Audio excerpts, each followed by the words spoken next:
These visuals coming in of the Flying Kremlin landing in the national capital at the Palam Airport. Gaurav Sawant, my colleague, co-anchoring with me, joining us as well. Gaurav, in all probability, we might have that another SCO moment in the making where the Prime Minister and the President of Russia are traveling together in the same car. Well, Tianjin was when they traveled together, and once again they're likely to travel together to 7 Lok Kalyan Marg for dinner. The Prime Minister doesn't frequently come to the airport to receive a guest. He's done that in the past for President Donald Trump, for President Barack Obama.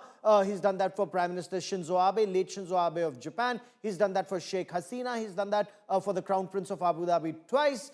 He's done that for Emmanuel Macron, and now he's doing it for President Putin. And this shows how close the bond between India and Russia as countries and between Prime Minister Narendra Modi and President Putin as two individuals is. I was reporting not just from Tianjin but also from Moscow, and the Prime Minister was supposed to spend a couple of hours at the presidential retreat, and that conversation lasted over 5 hours, and that just goes on to show how close the two were. Their conversations, in that at another official conversation, the Russian president said, "I don't need an interpreter. It's from the heart. We understand each other." So that's the kind of bond Prime Minister Narendra Modi and President Putin share, which you shall watch in perhaps a moment from now as the Flying Kremlin comes to a stop at the tarmac at the Palam technical area in Delhi. When he comes down, there'll be that warm hug, the Tri-Services Guard of Honor, and that is for a head of state. So there's a state visit, there's a Tri-Services Guard of Honor, Army, Navy, and Air Force, and after that, the hug, and then, of course, they travel perhaps together to 7 Lok Kalyan Marg, Preeti. You know, with all eyes on that, you know, from here on, of course, he's going to go to 7 Lok Kalyan Marg, where the Prime Minister is going to be hosting him for dinner. But kid you not, as Gaurav was also saying, there is an element here which is of the bonhomie, the friendship and the warmth that the Prime Minister of India and the President of Russia enjoy. But there is also the historical context to it all. Russia has been one country which has always stood besides India. There is a deep-rooted historical context, a relationship which has evolved over the years in terms of changing times where the geopolitics of that time is concerned, and both countries have evolved. A lot, of course, lies as well on what we can expect in that bilateral, which will be held tomorrow afternoon, and you know, what comes out of that. All eyes peeled and on that as well. My colleague Shivani joining me, someone who tracks defense very closely. Defense is something where Russia and India have, she's joining us from the Moria Hotel. That is where President Putin would be staying in his visit in India. But Shivani, a lot has been spoken of, a lot is being anticipated where defense deals is concerned between India and Russia amongst trade. All eyes on that as well, because there is a certain amount of pulls and tugs of it where we're talking about international pressure. There will be consequences of the deals that we make for Russia, internationally speaking. Trade, you know, is going to be a big point of concern, especially because we'll be hosting, you know, the American delegation when it comes down to tariffs. We're facing one of the worst tariffs to about 50%. That could come down to 15%. But even now, America watching very closely on what really transpires in this 30-hour visit and that joint statement that will be issued after the bilateral. For the benefit of our viewers, Shivani, you have President Putin, who has landed any minute now. We'll see him come out and be received by the Prime Minister of India. So all eyes there. But take us through the itinerary of President Putin over the next 30 hours, Shivani.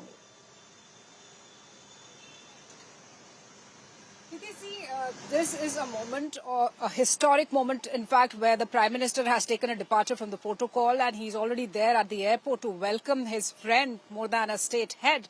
And this two-day visit by President Putin happens to be very important. The whole world is having a watch on this because India has shown the world that what bonhomie and what a personal bond between the leaders is. Despite a lot of pressure, a lot of statements, criticism after the Russia-Ukraine war, India and Russia have maintained their diplomatic, strategic, historic ties. And that's what we are seeing. Tianjin pictures were another strong message. And today what Prime Minister Modi has done by reaching the airport, and shortly he'll be receiving President Putin, that will be another strong message. So if we talk about the itinerary, today is a private dinner hosted by Prime Minister Narendra Modi at 7 LKM, though the brief halt can be at the ITC Moria, where I am present right now. It lies between the airport and 7 LKM. Tomorrow in the morning at 11, a grand tri-services welcome, a ceremonial welcome is planned at the Rashtrapati Bhavan,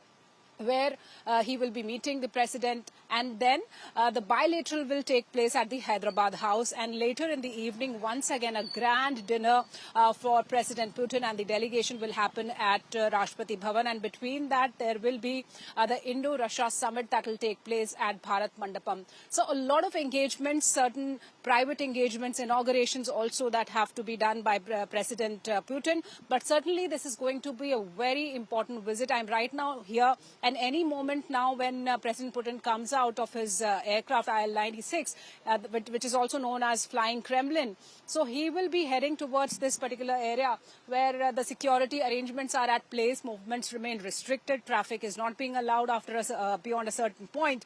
So all VIP arrangements are there. Delhi has already turned into a fortress with all the security layers, the multi-layer security that is there at place.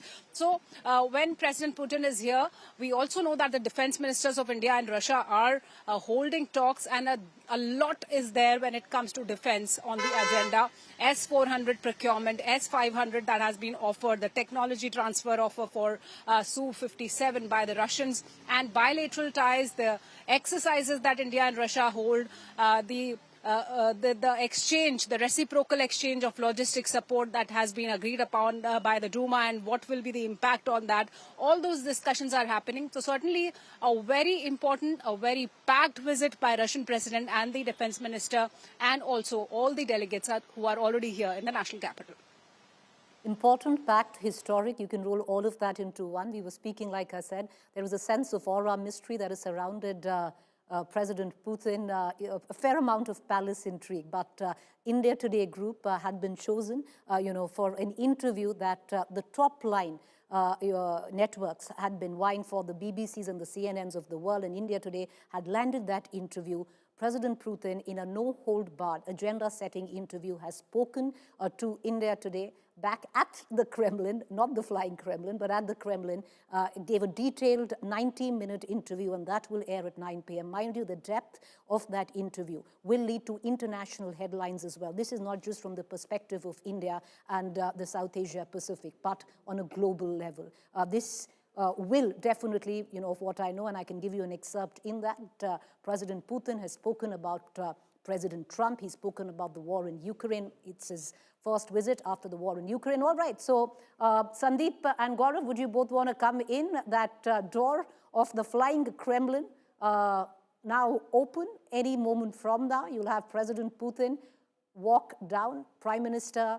It'll happen in seconds. It'll just happen in seconds. Right. It's for the captain of the ship, or the pilot. He'll step out. He'll give an all clear. The security detail has just done so. The red carpet has been rolled out, and in just a moment from now, the moment the captain of the aircraft gives a go-ahead, President Putin will come out, and the way he does, the ex-KGB colonel that he was, he's though 73 years old, extremely fit, keeps his right arm very close, usually, when they carry a weapon underslung the shoulder, that's the time the right arm doesn't move much. It's the left arm that moves more, and then he usually, comes down the stairs very quickly. The Tri-Services Guard of Honor, he'll meet the Prime Minister, and then they travel together. So just moments from now, there's a security check that's done. That's all clear.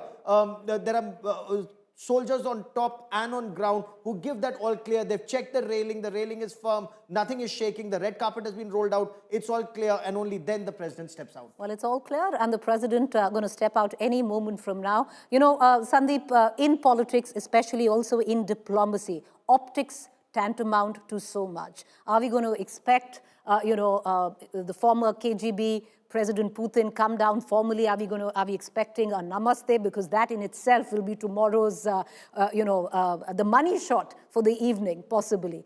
So a lot lies in optics that sheer fact that in all probability there will be a moment number 2, like the one at which Gaurav was pointing out at the SCO summit, where you will have the Prime Minister and the President both travel together onwards to Lok Kalyan Marg?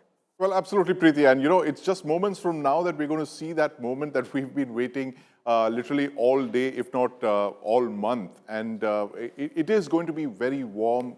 We've seen both Prime Minister Modi and President Putin. They have a warmth that is missing from every other relationship. It's not just the India-Russia relationship, it's also the personal chemistry that these two leaders share. And as President Putin was telling Anjana and Geeta, the fact that it was an unscripted moment at the SCO summit in Tianjin, where they just decided to hop into the same car, just like two friends would. And this is exactly the kind of chemistry both of them share. They have an extremely, extremely warm chemistry. They've known each other for more than 2 decades now. And when you know each other for so long, there's a sense of comfort, there's a sense of, there's a sense of personal connect that you have. And it is so important for, relationships as critical as this, the India-Russia relationship that was historically, that you saw with the former Soviet Union, and that has miraculously continued into the 21st century with the Russian Federation. So just moments from now, you're going to see possibly one of the biggest photo events of 2025 unfold before our eyes, Preeti. Which frankly will make headlines across the world, because the world wants to know what Prime Minister Narendra Modi and President Putin will talk, and whether it will lead to peace, whether it will lead to a ceasefire in Ukraine. Remember, initially there was a lot of pressure on India to criticize Russia.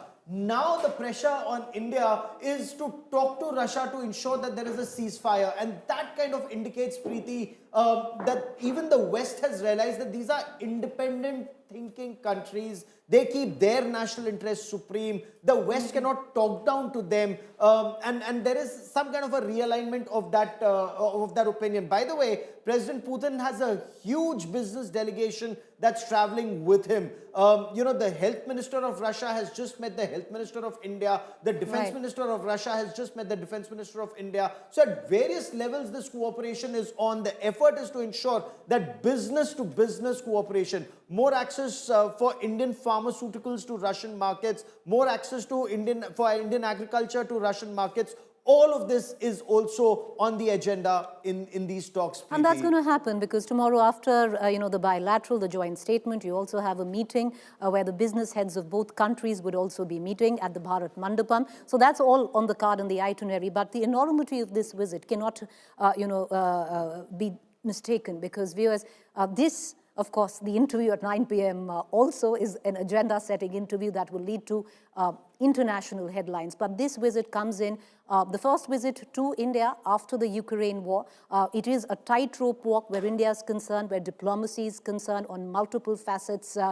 Both Russia need to be happy. There will be consequences on the optics and the messaging of it that goes, especially where the United States is concerned. We have a delegation coming in the next 1 month where trade will be on the talking table. Right now, India is facing sanctions up to 50%. Will that be brought down to 15%? Will that depend on what really happens in the bilateral tomorrow? We also have with us our consulting editor, Rajdeep Sardesai. Rajdeep, while we wait for President Putin to walk down and be greeted by the Prime Minister of India, your 2 cents on the importance and the enormity of this visit. Of course, we're going to play our world exclusive at 9 p.m. this evening. So for those of you who don't watch Rajdeep, can watch President Putin at 9 p.m. Well, I think the global context in which he's coming to India makes this different to yet another Indo-Russia summit. The fact that this comes against the backdrop of all that's happened in Ukraine, the fact that it comes against the backdrop of what America under Trump has done to India, to impose 25% additional penalties on India because of our oil purchases with Russia, because it comes against the backdrop of India trying to rediscover some kind of relationship with China in this new polycentric world order. It comes against the backdrop of what we saw happening earlier this year in Operation Sindoor. It also comes to my mind also at a time when, let's be honest, President Putin is a pariah for the Western world. So in all these contexts, the fact that India is here carrying on a relationship with an all-weather friend is important because it's taking place in a world that's churning all the time. So for President Putin and Prime Minister Modi, this visit becomes is significant. We've seen what's happened at BRICS, SCO, the attempt to forge new regional alliances in a way to almost fill up the vacuum that exists because we never know with Donald Trump what America really wants. So an erratic America makes Russia some kind of a shield for India. An expansionist China makes Russia a country that we would like to have firmly on our side.